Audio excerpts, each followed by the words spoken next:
the C-17 is a new aircraft for us. We've had it a little over 12 months now.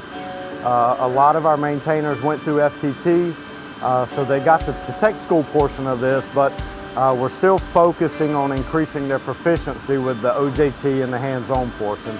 That's something that we're able to integrate with a seasoned C-17 unit, and that's what we're doing here, is pairing up our less experienced maintainers with seasoned maintainers and utilizing them as trainers for our personnel. Some of the benefits are the expanding of the knowledge base. You know, we get to interact with other units, with other people who've had different experiences, and we get to share unique experiences we've had on our equipment here. You know, we're training some of the guys with systems that they're unfamiliar with. So far, we've gone over our Mode 5 IFF system. It helps to, you know, let them know some of the trials and tribulations we've had and how to avoid mistakes that we've found out, not just from ourselves, but from other units we've worked with. So we're sharing that knowledge forward.